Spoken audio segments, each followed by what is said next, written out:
Good afternoon, everyone. Thank you so much for joining us for this campus conversation. I'm Allison Smalley. I work in advancement here at Central Michigan. I have a couple of housekeeping items I'll go through before I turn it over to Dean Moberg. If you haven't done so already, please feel free to share your name, your current location, and your graduation year or your relationship with CMU in the chat. Sometimes it's fun to see how, different places of the country people are joining us from. You are muted, not to silence you, but just helps with feedback. And please feel free to ask questions through the chat or the raise your hand function throughout the presentation. There will be allotted time afterwards for question and answer, but please feel free. Our presenters are happy to answer questions throughout the presentation. Please feel free to have your videos on if you do feel comfortable. Additionally, you may have heard the recording start. We do record all of our campus conversations. That way individuals who are unable to attend can still view the event. After the event, I will send everyone that has registered a survey link along with this recording and the slide deck and any other notes that may be have come up throughout the presentation. So with that being said, I will go ahead and turn it over to Dean Moberg. Thanks, Allison, and greetings to those of you that have joined us, some old friends and some new friends of the College of Business and our programs. I want to do the best thing I can, which is do a very brief introduction, get out of the way so you can hear from the real product or focus of our college, which is our students. But I just wanted to welcome everyone. Thank you for taking time out of your day or your busy morning to join us. And just to share that, I think I know that we're really proud here in Mount Pleasant at the College of Business of our approach to business education. And I think one critical aspect of it, and I think this is a strength for the whole university, but one critical aspect of our pride and the results it has, the impact it has on our students, is our commitment to experiential education. We have a saying around here. We say we want our students to develop as leaders and professionals as much outside the classroom as inside the classroom. And classroom learning is really important. But to be able to practice and develop those things learned in the classroom, to practice and develop those power skills that employers are looking for outside the classroom, to network with alumni and other experts in a student's chosen field are critical. I think we're uniquely committed to it, but also positioned as a wonderful residential university for our on-campus students to be able to do that. And our finance department, broadly captured through the Michigan Finance Scholars Program and several other initiatives that we do, I think best exemplifies in our college is one of the best areas that exemplifies the impact that this experiential learning can have through the support of our alumni that support the program, but also the college's commitment to it. So I am going to pass it off to the director of our Michigan Finance Scholars Program, the Magnuson director of our Finance Scholars Program, Dr. Brad Taylor. It's one thing to be committed to offering opportunities to our students, but it wouldn't happen if we didn't have some dedicated faculty, tireless faculty like Brad, who spend all that time outside of the classroom mentoring students, developing them, participating in their trips, and constantly being available. So I just wanted to thank Brad for his commitment, because these programs wouldn't be successful if the students were on their own without a partner among the faculty. So I'm going to turn over to Brad to introduce the students and then let them share who they are and a little bit about what they've been involved in since they've been at Central. So thanks to Brad and to our three students, Alex, Lucy, and Nick. Take it away. Thanks, Chris. We founded the Scholars Program in 2017, and basically what we wanted to do is improve the skills of our finance students so that they get top positions in industry. or in banking or on Wall Street. And I think that Nick, Alex, and Lucy exemplify the results of the program. There's a lot of things that we do to achieve that. And again, as the dean said, there's a lot of experiential learning. And I think I'm not going to spend too much time talking about it because I think the students have an excellent slide deck that they're going to share with you. And I think you'd rather hear it from them rather than from me. So with that, I'm just going to turn it over to Nick Bale initially to introduce himself, and then go to Alex and Lucy. So with that, I'll turn it over. Thanks. Yeah, thank you, Brad. As mentioned, my name is Nick Bale. I'm a fourth-year senior at Central Michigan University. I've been involved with the Michigan Finance Scholars for about 2.5 years now. And the Michigan Finance Scholars program has allowed me to connect with alumni and further my education, leading to some really great experiences. I've been involved with our endowment funds now for about 3 years, involved with the CFA program through the CFA study sessions, as well as all of the trips and other extracurriculum stuff that we have within Michigan Finance Scholars. It allowed me to have some pretty fantastic internship experiences, which I was able to build on, and get my most recent role, which I just accepted at a quantitative trading firm, Gelber Group in Chicago, that will specialize in futures arbitrage, where I will start working as a junior trader in August. So I'm looking forward to that upon graduation. And as we'll talk about a little bit today, my experiences and early involvement in the Michigan Finance Scholars were directly responsible for my success getting internships and then a quality full-time offer. So I can pass it off to Alex or Lucy, whoever wants to go next to introduce themselves. Yeah, I can go ahead. Welcome, everyone. So my name is Alex Verity. I will be graduating in May, just like Nick here. I joined the Michigan Finance Scholars as the end of my sophomore year when Nick actually introduced me to Brad. And then through that, in April, I was able to obtain an internship at Hightower Advisors, where Bob Oros, one of our alumni, is the CEO there. I worked first my sophomore summer there as the CX&R intern, a lot of asset allocation, a lot of working through portfolio management. I stayed on through my junior year there, and then I have made the switch now to our investment solutions team at Hightower. And through some great mentoring and then some great education, I was able to earn a full-time position there as a fixed income analyst, and I'll be a fixed income trader come May.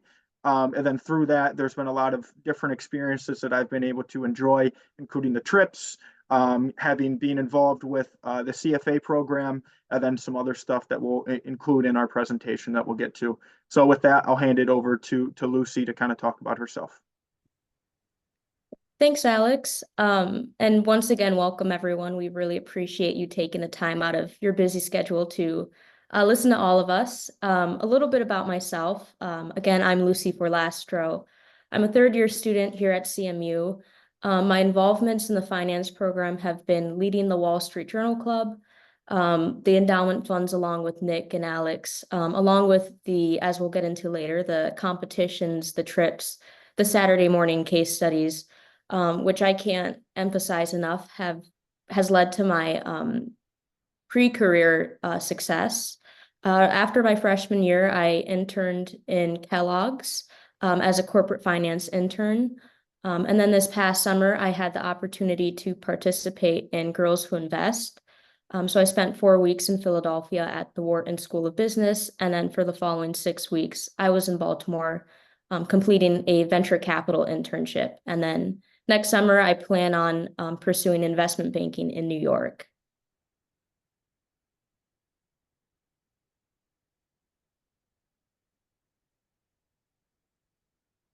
All right, well, with that, I'm going to go ahead and share my screen and we can start the presentation off.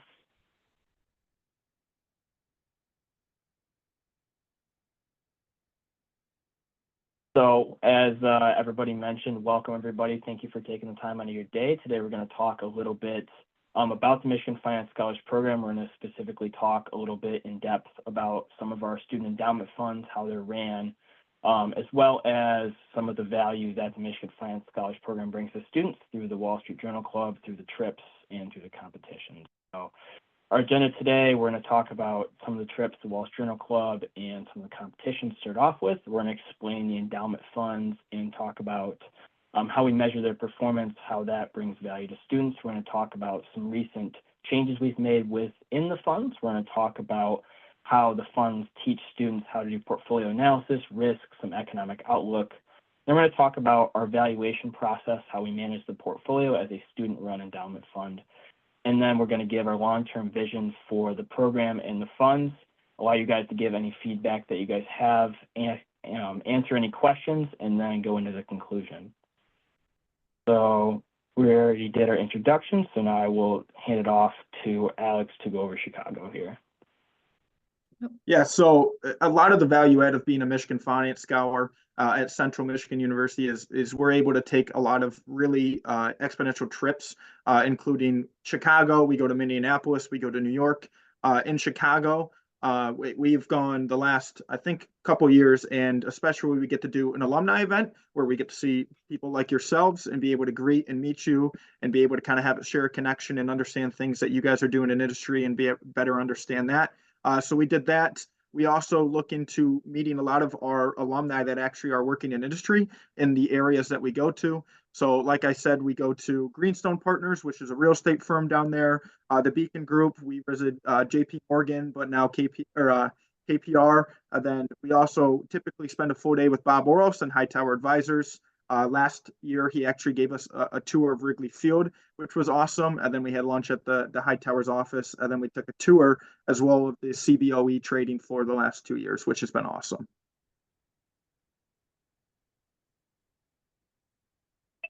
Yeah, so moving on to our Minnesota trip where we visit Minneapolis every year, we attempt to line this up with the annual CFA dinner, which is a large gathering of CFA charter holders and then prospective CFA charter holders like ourselves who are involved in the program and involved in the extracurricular learning that is involved with that. So this gives us a chance to really network with other CFAs who hold very prestigious positions, some within asset management, some within corporate finance, some within Wall Street. And as candidates, we get to learn from them, network with them, and potentially open up job opportunities. So this past year, we visited Garda Capital Partners for a day and got to speak with Tim Magnuson, their chief investment officer, as well as some of their portfolio managers, some of their risk managers. So very much a great learning experience, as well as visiting 3M. I know this year we are going to be visiting Garda Capital Partners as well as a couple of other corporate firms. So very much looking forward to that, very excited for that. Just a great trip overall. And now I'll hand it off to the next person to go through our New York City trip. Yeah, so last year we were able to go to New York City, and we're going to go back this year. A large part of what we do in New York City is we go to the Quinnipiac Game Forum, where a lot of very high-end industry workers come and actually talk to about 1,200 students or so all around the country from different schools. It's a great opportunity to network through the corporate visits as well that we go to, and the tours. We get a lot of valuable insights, including hearing kind of different outlooks, learning different topics that may not be covered, learning a lot of technical and soft skills and career advice. And then this upcoming trip that we're going to be taking to March to New York City, we're actually joining the portfolio management competition, where we're going to be taking our Jelani, Oros, and Seeger funds and competing in terms of their portfolio competition against other schools, which would be really interesting since we do put a lot of work in, especially with all the students here and what we do with the funds. So it'll be a great way to kind of show off the skills that we have been learning and the way that we kind of set up the funds and are able to manage them. Another key highlight that we really wanted to emphasize in the finance program specifically is the wide range of student competitions we've participated in, from commercial lending to investment banking to equity research. Students, myself included, have hugely benefited from these competitions in multiple aspects.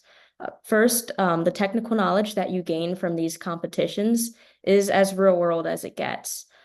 For example, this past fall, I participated in the RMA Commercial Lending Challenge, and basically we received a 15-page case study about an automotive company that was leaning on their line of credit because they didn't want to take out an additional loan. So what my team and I had to do was propose a brand new loan for the customer and pitch it to both the lending committee and the lender as if we were a real loan officer. And so we had to balance conflicting desires and craft a solution that both sides approve of. And if I didn't participate in the RMA challenge, I don't think I would have had even a percent of what I know now about commercial lending and loans, debt in general. And just the learning curve that you receive from participating in these competitions is, speaking from experience, truly incomparable to just a classroom setting. And then that's just one example. So far, there have been over a dozen types of finance competitions that students have participated in. Next month, 4 students will be presenting the CFA Research Challenge, and then an additional 20 students will be competing in the ACG Cup. And then one more key aspect about these competitions too that I want to point out is the networking and resume building that goes on. All these competitions have some sort of networking event that takes place before, during, or after the actual event. And that's because a lot of the judges and companies that sponsor these competitions are looking to hire students who are willing to compete. Obviously, it shows interest in the subject, and it shows they have the courage to present in front of judges. And so these competitions bring both a technical and career benefit. But once again, none of this would have been possible without the support of faculty like Brad Taylor, who chaperones most of these overnight trips, and the dean who helps with some of the registration and administrative tasks. And lastly, of course, the alumni who have provided the time, the connections, and the financial support to make all of these trips and these competitions happen.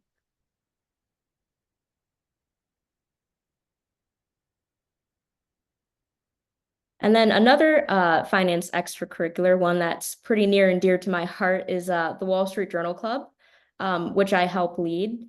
The Wall Street Journal Club meets every Monday and Wednesday from 8 to 9 in the morning. Typically it's online, but occasionally we do have in-person sessions. And what we do is we host various guest speakers from all sorts of roles in finance for a Q&A style conversation about their career pathway, specific industry topics, current events, market conditions, among a wide variety of other subjects. And these guest speakers range from a first-year credit analyst to quite literally C-suite executives. Some notable guest speakers we've had was the CFO of Advanced Auto Parts, who is now the CFO of Subway. We've had a managing director at a private equity firm, Roark Capital. We've had people who work at the hedge fund Garda Capital, and that's just to name a few. But the main benefit for students, in my opinion, is being able to have these personal conversations and networking opportunities with real-world industry professionals. The Wall Street Journal Club provides a platform for students like me, Nick, Alex, to meet and learn from people from all areas and all levels of finance. And I believe it gives us a well-rounded perspective about the industry as a whole, and maybe even guide some students into a specific career pathway. And then once again, I would be remiss if I didn't point out that Dr. Brad Taylor helps organize and bring many of the speakers we've had on these calls. But I think it also shows that alumni are not just willing to donate their resources, but just as importantly, they're donating their time and knowledge to enhancing student development. And we couldn't be more thankful for that. So now I'm going to switch gears a little bit and talk about our 3 student-ran endowment funds here at the university. Within the Michigan Finance Scholars Program, this is what I know the 3 of us dedicate a large amount of time to every week. So our first fund we're going to talk about is the Trelawney Fund. So this was originally a generous $1 million donation by Tom Trelawney, which is a large cap equity focused fund with about $2.6 million in assets under management today. We have this benchmark to the S&P 500 index, and you can see an example of a recent pitch that we did with the fund there on the right. That pitch was to sell our shares in PayPal, so a typical kind of large cap stock that we would trade within the fund. We have about 50 holdings within this fund, which allows students to gain a lot of experience within portfolio management. And I think it's important to note that this is real money. So it gives students that aspect of managing real money as well, allowing them to follow economic events, market news, and that kind of thing that they will probably need to know for job interviews and other things. And then the way these funds are formatted is that each week a group of students will propose a transaction, and for that hour that they propose the transaction, members will do their own research. They will look things up. They'll do financial statement analysis, and we'll go through that process a little bit more later, but then ultimately vote to accept or reject the proposal. And then the next fund we have is the OROS Fund. And this fund focuses on fixed income and alternatives. Since we don't have a fixed income and alternatives focused class here at Central, we think this is really crucial to help the Michigan Finance Scholars gain a more well-rounded, exposure to what's actually in the finance universe. And it allows them to gain experience with topics like duration, convexity, yield curves. Since fixed income is over half of the market, it's actually bigger than the equity market. It's a really important thing for finance professionals to know, even if they're not directly going into a fixed income trading related field. So this fund also allows students to more actively position the portfolio in response to some economic data, the Fed, and other news topics, and the recent turmoil the past few years and rapid changes in the economy have given students a lot to work with. So that's been very exciting following that, managing that. And then ultimately the purpose of the fund is just to introduce fixed income, real estate, and commodity investments to students while still growing the fund over a period of time. And then last but not least, this is a new addition, well, I guess a remade edition this year is the Seeker Fund. So the Seeker Fund has about $290,000 in assets under management. And originally the Seeker Fund was like the Chilani Fund, a large cap equity fund, but we've redone it this year to be benchmarked to a small cap fund. So it focuses on equities that are under $5 billion in market cap. And what this allows students to do is tackle a very different set of challenges, set of problems than a large cap fund might. So the analysis on a large cap equity is, very different from the analysis on a small cap equity. And this allows students to get the full range of experience doing this. And also, there's a much bigger range of small equities that, people can look at. So the Russell 2000 provides a lot of experience to students in that way. It allows students to do that more in-depth analysis. And then we have also entered all three of these funds, as Alex mentioned earlier, within the Game Forum, which is the competition in New York, which is one of the many competitions that Lucy mentioned earlier. And this is going to compete alongside the Oros and Chilani Fund against other student-run endowment funds throughout the country. So we're really excited to do that for the first time this year in March. So now I'll pass it off to talk a little bit more about the holdings in the portfolio. Yeah, so especially in our portfolio holdings for the Chilani Fund, like Nick said here, it's a high quality equity holdings with about $2.6 million in assets under management, close to about 46 holdings. A main thing that I really want to point out with these holdings is we actually take a look at typically where our fund is weighted compared to our index. So for example, before we left for Christmas break last semester, we actually went through and we looked at about 10 or 12 different holdings that we were going to look at, like if we wanted to sell out of them, should we kind of stay in them? Should we kind of start going overweight in a different sector compared to another one? And that really allows everyone that joins the fund to be able to kind of understand the assets of portfolio management. So we have about 25 students to about 30 students typically that will join the fund every Monday, depending on their class schedule. And through that, they're able to gain actual real life industry analysis and understanding where we should actually be holding our holdings for the Chilani Fund. By doing this, we can look at different healthcare industries. We can look at information technology sectors. We can able to understand how different businesses actually operate and understand how they are able to work in the business overall. So just kind of looking at some of the portfolio performance, we don't have a portfolio class here at Central. So a large start of what the actual funds kind of typically teach for students is how to actually understand portfolio performance and portfolio management. So we use a lot of different strategic return tracking, including the Sharpe, Trainer, and Jensen alpha ratios to track performance. Currently, we have an annual reduced risk outperformance of the S&P 500. And then we typically track a lot of our current events to ensure our proper risk management and mitigation. So that can include some things, including maybe like a 15-minute presentation before the fund, before we pitch a stock, to kind of go over maybe some recent events that are actually happening in the industry, actually happening in terms of news-wise, so that we can able to allocate and readjust our fund where needed.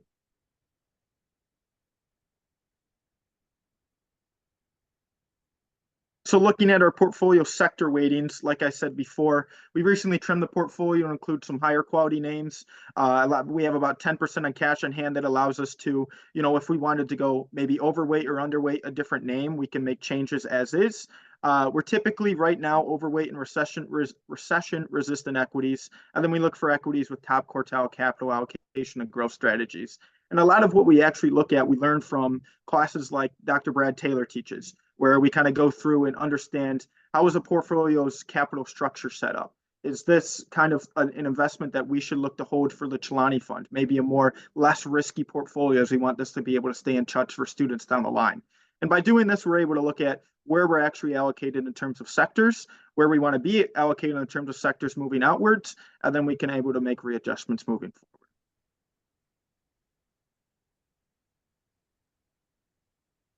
Whereas the Chilani Fund is equity only, as Nick and Alex pointed out, the Orioles Fund allows us to branch outside the stock market. We currently have holdings in fixed income, REITs, and commodities in the Orioles Fund. This portfolio is worth about $275,000 thanks to Bob Orioles, hence the name. He is committed to donating $500,000 by the end of it. And we are focused on alternative investments, macro positioning, and strategic investing for the future with this. And although the Orioles Fund has posted negative results in some areas, it generally has beaten overall market benchmarks, which, as Alex mentioned, is key to these funds, as we're always benchmarking the fund performance to some sort of market metric. And one of the main culprits for these negative returns has been the long duration of our portfolio, which is close to 12 years. So therefore, the fund has taken a little bit of a beating as the Fed has recently underwent an aggressive rate hike campaign. But moving forward, we're looking at adjusting our portfolio based on these market conditions. And then for the future, we're looking to position ourselves from a medium to long-term range, and we're allocating our risk based on those ever-changing economic conditions. Some recent transactions I'd like to note is a taxable municipal bond, a long-term treasury index fund, and then a community healthcare trust.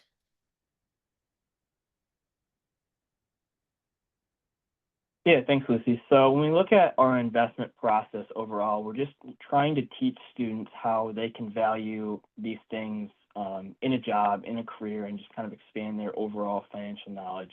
So some things we look at the portfolio overall. So are we over or underweight things, kind of like Alex mentioned earlier? We look at the risk of it. This is an endowment portfolio. These are intended to be rather low risk investments. So we want to keep the risk of the portfolio down and offset as much risk within the portfolio as possible. And then we also have students who look at the economic outlook. They look at certain sectors and they evaluate and report on certain sectors every week. And then key to the program and key to really any finance program is financial statement analysis. So we have every proposal do a discounted cash flow analysis, which we think really bolsters student learning. And it also has students spend a lot of time in Excel, which is something every finance job is going to use. And then we talk a little bit about valuation strategies, why something might be undervalued. We do our investment pitch, a presentation, a discussion on it, and then we ultimately vote on the transaction. So expanding a little bit more on what I mean by over versus underweight, we keep track of where we're over and underweight based on the S&P 500, just like a real portfolio manager would do with a real equity portfolio or any mutual fund manager would do with their portfolios. So this teaches students how to actually position a long-term portfolio while still being somewhat passive about the management and the trading of the actual equities in them, but how to position in sectors that we think will outperform the market and be underweight in sectors we think will materially underperform the market. As I mentioned earlier, financial statement analysis is just super key to any of our analyses. We do in-depth discounted cash flow analyses where we look at all kinds of things within the financial statements and we make our own assumptions. So we may look at a couple sets of investment banking research, their analysis, their share price, and then go off that and see, okay, well, where do we think we can put our assumptions for this company? What is their sales growth going to look like?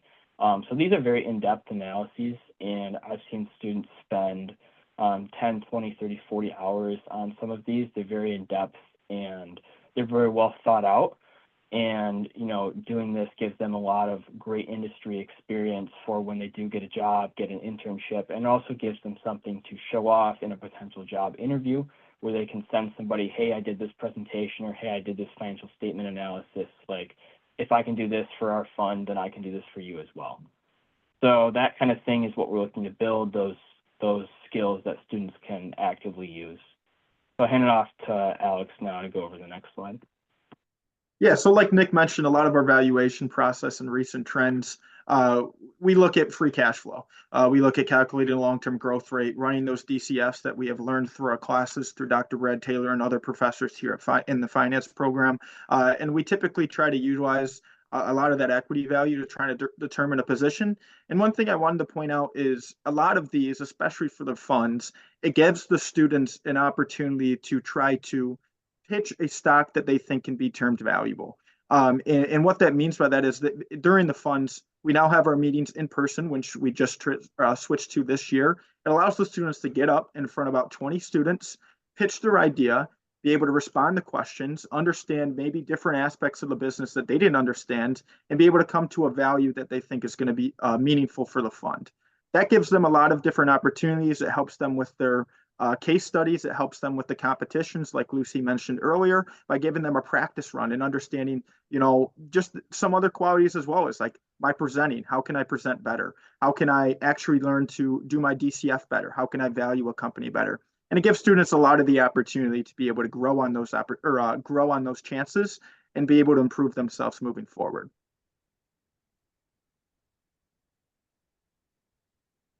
And then some other valuation considerations, which I think are very actually important, is our exit strategies.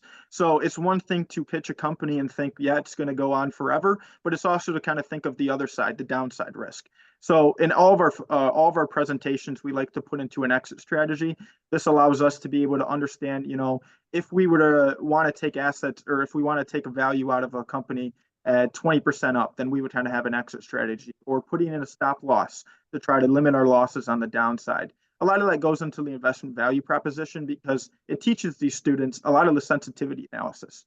What is our base case, and then what can happen if things don't go our way, if things go better, or if things go worse. This allows students to understand what is actually going on in the real world and be able to justify and make transitional opportunities in the fund to be able to make better choices.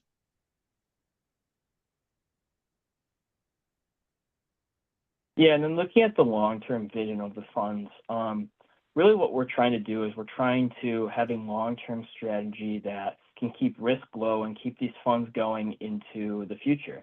As long as students are able to use these funds, we think they're going to have an incredible amount of benefit from it. Employers really like to see students involved in this kind of thing, learning from this kind of thing, getting up, improving their presentation skills, improving their financial analysis skills. So our main goal is getting students involved and then making sure that the fund can continue to do this into the near future. As well as that, we want to teach proper portfolio management. So we want students to learn how to manage risk, how to quantify risk metrics, how to quantify return metrics, portfolio management strategies, how we can diversify the portfolio to get rid of some risk, how we can look at equity, fixed income valuations, and how we can not only passively manage some of the like the Seeger and Chilani fund, but also more actively manage funds like the Oros fund, so we get a good variety in there. So our long-term vision is to make sure those two things continue, and as leaders, it's our job to ensure that students are doing these within the funds. And we just want to end off our presentation with the reiteration that these hands-on extracurricular activities and experiential learning have undoubtedly been the largest driver of student development in CMU's finance department. From the trips to the competitions to the clubs, speaking from personal experience, we've been able to benefit tremendously. And I think that many students would agree that these experiences leave us not only better equipped for obtaining internships and jobs, but succeeding once we're in them. And then as far as the student fund investment goes, as Nick and Alex have pointed out, it's been a great hands-on activity for students to learn not only company valuation, risk management. It's also been a way for us to develop those soft skills of pitching an idea to a group of people, being able to handle questions, and really gain those skills that you can't just learn from a textbook in a classroom. And then as Nick once pointed out, we are adjusting our holdings as needed through our weekly meetings at the Chilani, Oros, and Seeger Fund. And then for one last time, I cannot thank the faculty and alumni enough who've made this possible for students like me, Nick, Alex, and hundreds of others who aren't at this meeting today. And we want to thank you all for listening. We welcome any questions or comments that you may have for us.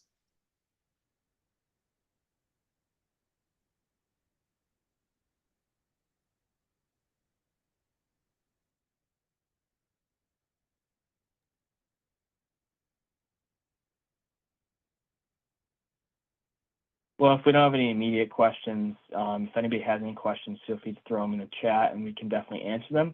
We did prepare some discussion questions that, we thought would be beneficial for everybody to go over. So just kind of along the lines of, is there anything you think that we aren't learning that would be beneficial for us to focus on? Where have you seen CMU students show deficiencies when they enter the workforce? How can they be more prepared? And how can we differentiate ourselves from students at other schools or any other insights? So we'd be happy to hear any feedback in regards to any of those areas.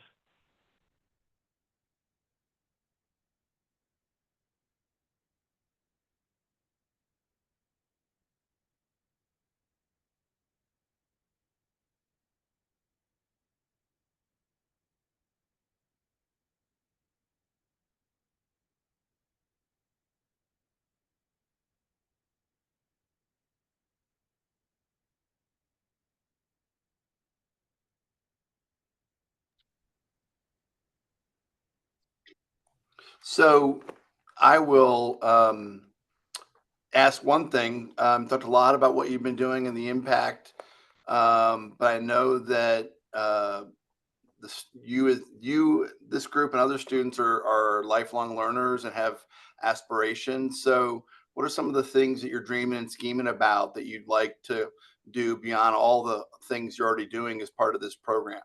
Do you have other activities or learning opportunities that you're hoping that the college or the department will adopt moving forward?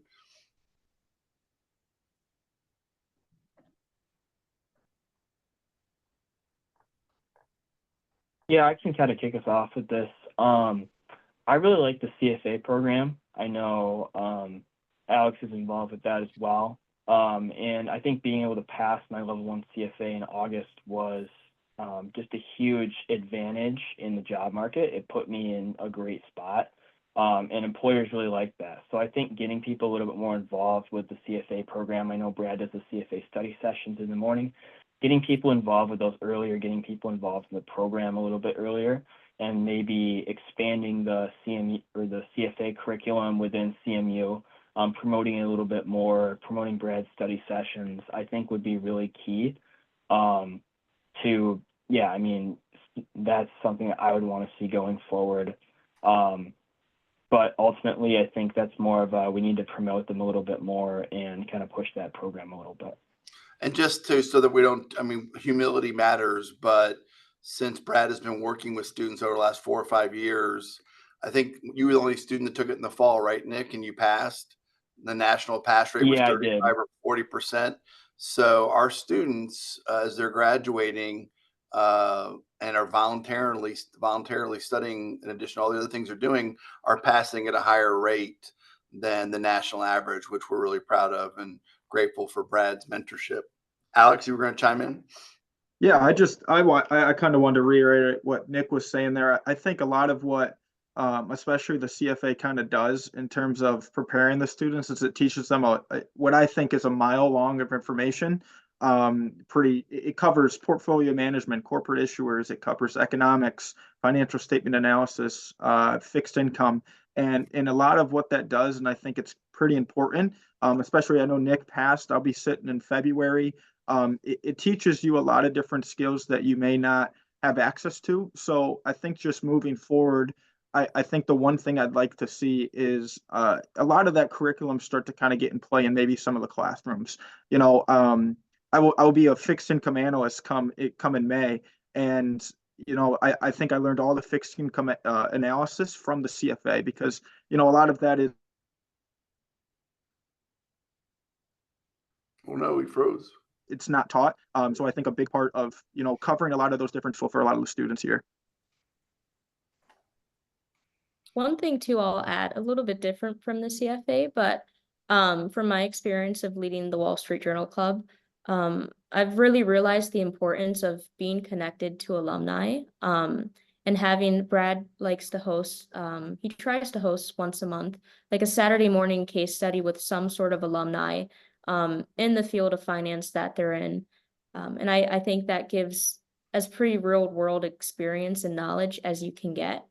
And once again, just showing that alumni are willing to donate their time and their experience and their knowledge to helping students develop from a standpoint of someone who's already been inside the industry. Yep, I see Len DeLuca has raised his hand. Would you like to chime in, Len? Sure, Chris. How are you today? Good to hear from you. Yeah, good to hear from you. And before I even get started, again, I said this to you before. These are to me very good and great, and I enjoy this, and always want to know what's going on up in Mount Pleasant, particularly since I live so much farther away now here in Naples. Which I can't really brag too much about the weather right now because it's not been stellar, but a whole lot better than what you guys are experiencing. It's been cold the last 6 months down there, but yeah, colder than usual. So looking at your questions, I mean, is there anything that you aren't learning? And I really didn't get the sense, with that first question. I think this is very important, particularly as you start out your career and you start progressing through whatever organization you're in.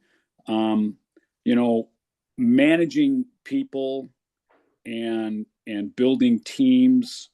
I mean, I think that's something that you should take a good hard look at so that you're prepared for that.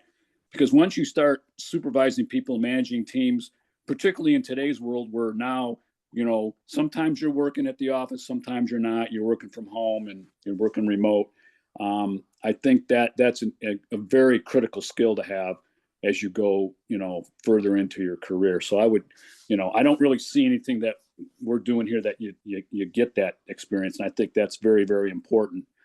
Because I can remember the first time I started supervising people, it was like, well, okay, what do I do now? Right. I mean, because I really didn't have an experience at first. So I would throw that out there. And you know what?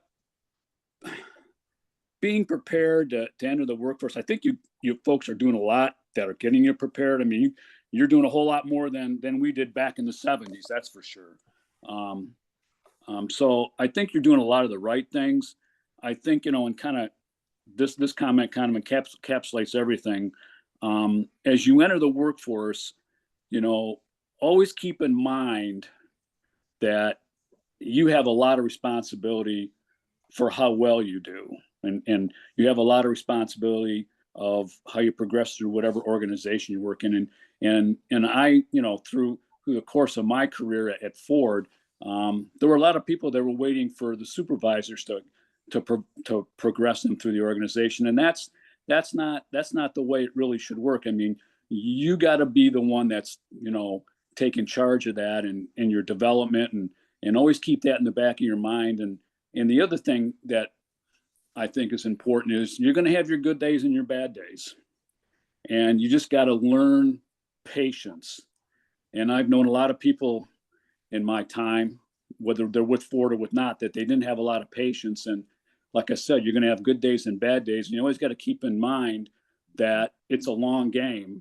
All right. So if you think of a football game, I mean, one quarter could be bad for a team, and then the next quarter, all of a sudden, things click. So you just got to keep those kind of things in mind, and just stick to your core values and what your plan is and where you want to be, and and I hate to use these terms because it really doesn't work out that way, but where do you want to be in 5 and 10 years? And, even go, I even started early on looking at where do I want to be when I retire, because how do I want to live, and how do I set myself up for that? So those are the kinds of things that you should be looking at as you get ready to enter the workforce.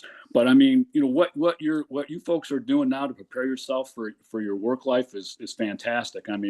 This is all great experience that you're learning, to deal with different people, and I think that will go a long way.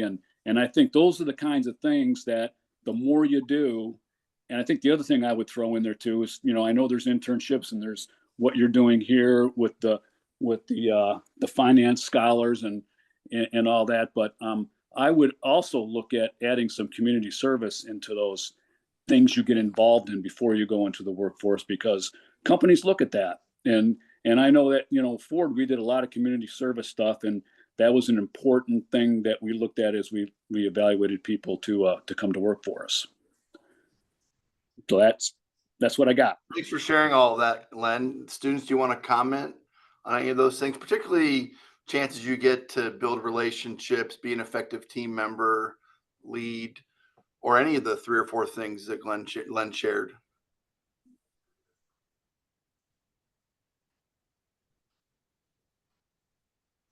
I can certainly attest to his point about being able to adapt with an online and in-person mix, especially since COVID. We have to adjust to classroom changes. Now with WebEx and Zoom, and a lot of people know how to use these online platforms, even in the classroom. If there's, for instance, a snow day or something, some professors will have an online Zoom session. So I totally agree with his point, and I will certainly keep that in mind in the forward. Yeah, because, Lucy, just to kind of one thing that, when COVID hit and, Ford went to work from home, it actually started out really well. And there were things were just getting done. But over the course of a year or so, maybe a little longer than that, the folks that I dealt with and other members of the team, a Ford team that I would talk to a lot, we started to notice kind of a decline long term, because no one was going in the office there initially. And we started to notice a decline of things kind of falling through the slats. So you just kind of got to learn how to manage all that. So that's why I bring it up. Good. So unless we see any other questions, give it a second here. One of the things I'd like to share for those alumni, or a few people had to leave early, but for those of you who are still here, I think we are always looking to engage you with our students, whether that's visiting classrooms virtually or in person. So if you're interested, I know several of you already give back, or already do dialogue days and other things, but if you are in this career space or in a higher level strategic leader, please reach out to us. I can connect you to Lucy, who directs our Wall Street Journal Club. One way to begin engaging even more with our students and sharing some of the wisdom that Len just did in his comments is to visit the Wall Street Journal Club. And we do that either, as Lucy mentioned, either virtually or in person. So if you're interested in volunteering for that, we'd be happy to connect you, or any other ways you'd like to get engaged with our students in the college. So I just offer that to those that are still participating in the chat. All right, so Allison, I think I don't see any other raised hands or comments in the chat. So I want to thank everybody that attended today. I want to thank Brad, and I also want to thank our 3 students. You represent the best of who we are, and we appreciate you taking time out of your day to share your stories. I do want to quickly mention that we do have another College of Business campus conversation on March 20th. And our topic is New Venture Challenge. So please look for a email on that in March. I hope everybody has a good day. Thank you. Thanks, everyone. Thank you, guys. Take care. Thank you.